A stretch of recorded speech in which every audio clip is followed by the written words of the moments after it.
Bueno, muy bien. Entonces dijimos, hoy es 23 de julio del 2024, son las 1:28 y básicamente vamos a compartir pantalla, ya estamos compartiendo, perdón, para presentar, para seguir en la plataforma, después de haber presentado el flujograma del proceso de todo lo que tiene que ver con reporte de casos. Ustedes tienen acto seguido al flujograma, cada uno de los links, mire, para donde están los documentos legales y los formatos. Entonces, el primer link es donde ustedes van a registrar cada uno de los formatos que van a diligenciar. Voy a mostrarles ese link. Verifiquemos que efectivamente sirve. Míralo acá. Aquí está. Entonces, aquí aparece una fecha, pero no, realmente esa fecha no es. Esta fecha se cambió, se ha ido modificando porque pues han ido entrando cohortes. Entonces, aquí está el link donde está el para diligenciar los documentos y el link que diligencia el consentimiento informado que es específico para el San Juan de Dios. O sea, cada uno de estos links lo pueden abrir y ahí está cada uno de los formatos. Esto lo tienen que diligenciar en el momento en que ya se les da autorización, creo que es a partir de la semana 5, lo deben diligenciar adecuadamente y deben subir cada uno de los formatos. Eso es básicamente a lo que ese link nos lleva. ¿Qué sigue después? Permítanme. Entonces, después vamos a ver, aparece un link para lo que es el formato de reporte de caso, para que lo descarguen de ahí y lo trabajen. Vamos a ir mirando y hacemos una grabación para el formato. Lo vamos a abrir. Está en una nube, que es la nube de Mega. Entonces, aquí está cómo es el formato. Se los voy a presentar acá mismo. Y básicamente, mire, el formato prácticamente los va llevando a ustedes, a que ítem, digámoslo así, coloquen lo que cada pregunta les va diciendo. Entonces, hay unos aspectos generales donde debe cumplirlo su reporte de caso. Dice, el caso clínico es novedoso, es interesante, es pedagógico. Acuérdense que un reporte de caso, como se los dije en la clase pasada, debe cumplir a alguna de esas condiciones. Se cuenta con el consentimiento del paciente o su representante, así como la anonimación del paciente. Y entonces aquí empieza el título del reporte. ¿Qué debe tener el título de un reporte de caso? Debe describir adecuadamente el mensaje central del caso. Es decir, por poner un ejemplo, tuvimos un caso de una intoxicación por una ingestión crónica de gasolina en una paciente mujer. Entonces usted puede poner mujer esa mujer hizo una pancitopenia, entonces mujer con pancitopenia por intoxicación de gasolina, por decir algo. Y debe tener la palabra reporte de caso. O sea, el título. Entonces, en cada uno de estos ítems, ustedes simplemente pueden ir incrustando para que sepan con la pregunta que ojalá en principio no las desaparezcan, sino que van incrustando su información para que tengan un referente. No, casi que no hay que preguntarle al docente, sino ir respondiendo esto. El título es breve, descriptivo, interesante, como les dije, entre más breve, descriptivo, interesante, mucho mejor. Después aparece la autoría. Entonces, ¿quiénes deben de estar? ¿O cómo deben de estar? Nombres y apellidos completos de los autores. Debe estar los apellidos en negrilla. Indica la afiliación institucional de cada autor, o sea, hay que decir de dónde son cada uno. Pues en este caso son todos de estudiantes de la CUE, pero otros autores, como son los profesionales invitados, pues podrían ser del San Juan de Dios o de la Sagrada. Proporciona la información del contacto del autor correspondiente, hay que ponerlo ahí. Indica la dirección del contacto del profesional, hay que ponerlo. Y menciona los grados de formación de cada autor y su área de especialidad. Es decir, en autoría debe estar cada una de estas cosas inmersas. Después aparece un resumen del caso. El resumen que debe tener incorpora el resumen del mensaje central junto con detalles necesarios de manera concisa, es directo, claro, conciso y veraz.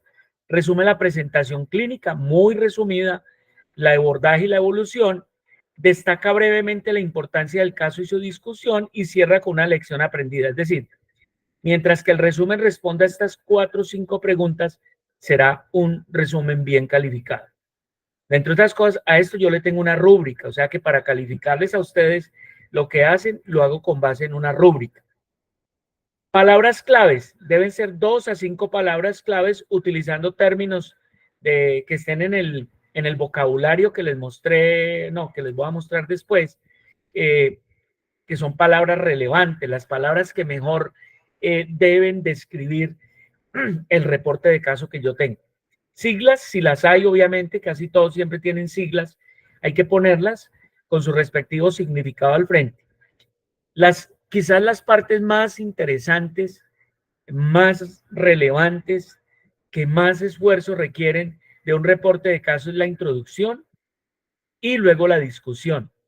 En introducción y discusión, cada una tiene 4 preguntas que ustedes, si están inmersas ahí, será una buena introducción. Desde ya les digo que casi que todo un reporte de caso para publicación debe estar alrededor de 3.000 a 5.000 caracteres. Es decir, que la introducción tampoco puede ser extensa, más o menos hablan de más o menos 500 caracteres, pero ustedes por ahora no se preocupan de eso. Por ahora se preocupan por que en la introducción usted tenga incluido definir el problema, contexto, epidemiología. Quizás una de las principales contenidos de la introducción debe ser la búsqueda bibliográfica de la parte del comportamiento epidemiológico de la patología, centro de su reporte de caso. Debe tener los conceptos relevantes ahí definidos. Debe establecer la importancia del caso en términos de epidemiología, ya lo dijimos, complementa esta, y debe tener inmerso el objetivo o intención del reporte de caso en términos de novedad, rareza, desafío, singularidad, terapéutica, diagnóstica, la patogenia, es decir, a qué responde su reporte de caso, o sea, por qué realmente vale la pena publicarlo como un reporte de caso. Entonces, resumiendo la introducción, deben estar la epidemiología, es la búsqueda de la literatura y todo lo que son la definición de conceptos, todos los conceptos centrales que tienen que ver con el caso. Ahí están las 4 preguntas. Después es básicamente la historia clínica y se llama descripción del caso, donde aparece los datos de afiliación, la enfermedad actual, el examen físico, los antecedentes.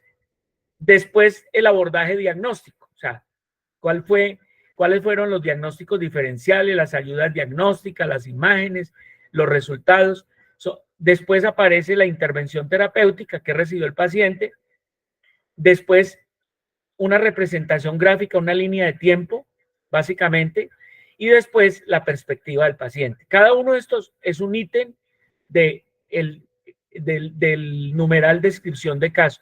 Se me olvidaba decirle, obviamente, que aquí son normas Vancouver, porque todo lo que se consigne ahí debe estar referenciado, debe ser producto de una búsqueda sistemática de la información, de una búsqueda sistemática de la literatura que se hizo para su reporte de caso.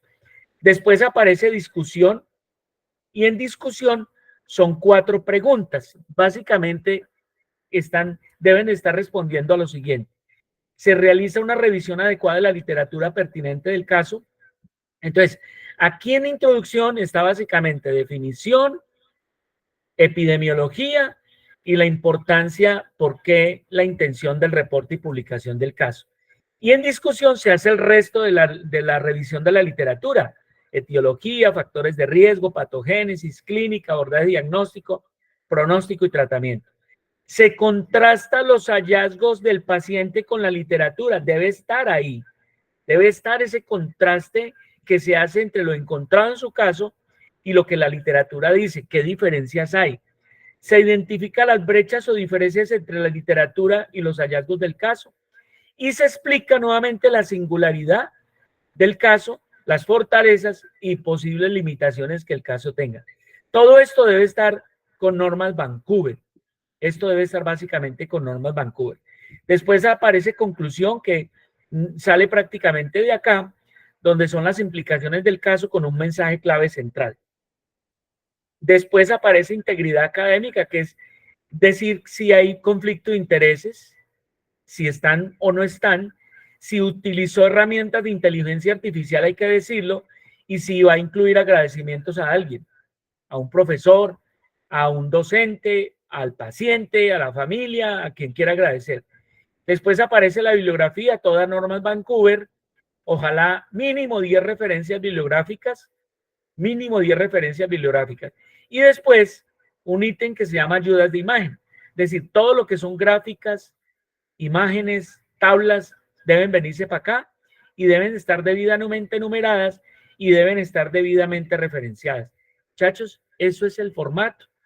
Un formato que cada vez, como les digo, se hace más claro, un formato que cada vez se hace más concreto, un formato que cada vez se hace más visible para que ustedes puedan, con base en este formato, construir un buen reporte de caso. Voy a parar acá esta grabación. Permítanme. Muy bien.